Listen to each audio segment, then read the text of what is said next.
Okay, welcome back to Ken O'Connor Racing.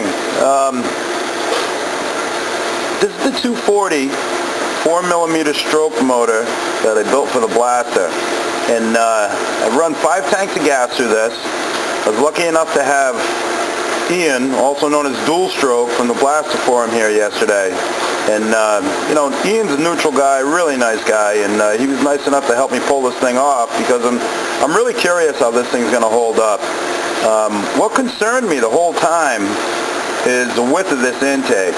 If you haven't been following the thread, basically what we did is we put a LA sleeve in it, 240 sleeve, and once that sleeve went in, I didn't like the way that the casting just kind of hung here, so I decided to cut it all out, and that concerned me a little bit. This cylinder, actually, the ports, the width of the ports are the stock width, but there's no bridge here to support the piston. Kind of like a motocross design, but not really right. What I was looking for is this. This is an LA sleeve cylinder. I'm just lucky enough to have one here. Same idea, much better design, but you know, I got to work with what I got. I like this radius in here, you know, for support and being kind to your piston. The other thing I like about this cylinder is these Voisin ports.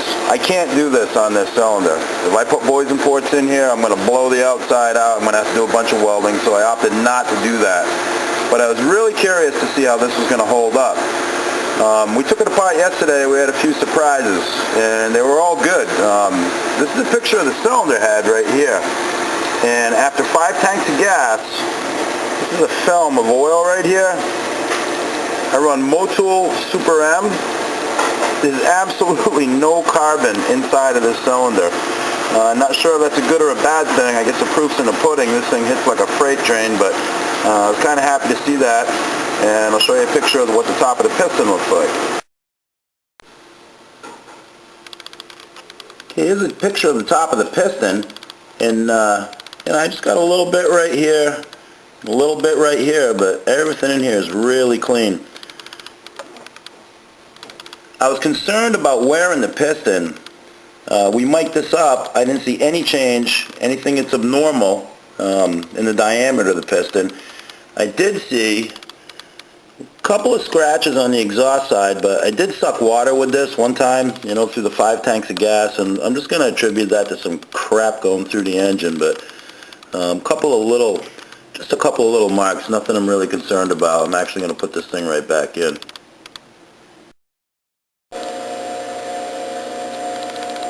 These are the rings that came off of the piston.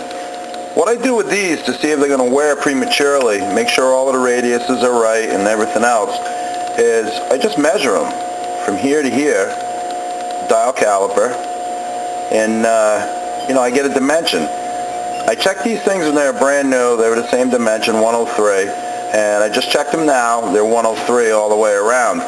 And like I said, I was kind of concerned about the piston. Not that it would really affect the rings, but the way the piston's going to move around, maybe stress out, start putting pressure on the rings. I'm not seeing any of that on the top or the bottom ring. Here's a shot of the inside of the cylinder, what it looks like. And I can definitely see a little burnish over here. When I started this build, I ran a Toomey B1 pipe. Do not get me wrong, I love those pipes. There's nothing wrong with them. It's just not the right pipe for this motor. And I was getting some pretty hot engine temperatures. Once it went to that CPI, I got to give Mike a lot of credit. He does a great job on these pipes. Made a big difference. Took a little bit of the low away, but what I made up in mid and high was definitely worth it. But these, you can see them, but I really can't feel them. I'm running this cylinder at 3,000 clearance, and I'm definitely going to open it up. I'm going to go to 4 on this. Just to prevent anything like this from happening. If I get in a lean situation, whatever. I jet my bike a lot and I run it right on the edge, so I'm going to definitely open this cylinder up about another 1,000 and see how it reacts next time. But everything in here, I got to say, I'm actually surprised, to be honest with you. It looks pretty darn good. And you see a little pressure here in the cylinder.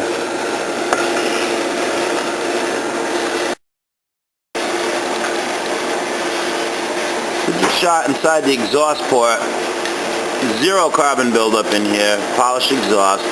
But what I am seeing on this flange, when I port these, I've got a special jig that I use that marks this gasket out. But you know, I can see with this flange from this pipe, you know, I got a hump here. I'm going to get rid of this. I'm going to knock this off and match it to this flange when I put it back together with the long rod.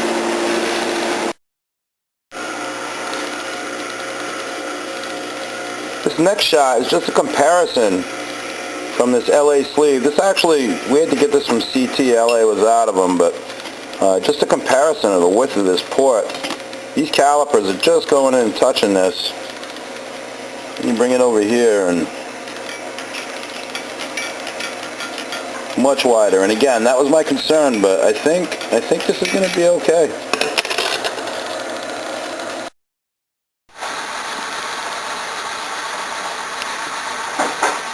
Well, now that I got confidence in my cylinder, the next step is to throw the long rod in. This right here is a stock blaster rod. It's Pro X rod. And this is the 5mm long rod. This is much more magnetic than this. I'm just kind of noticing that now.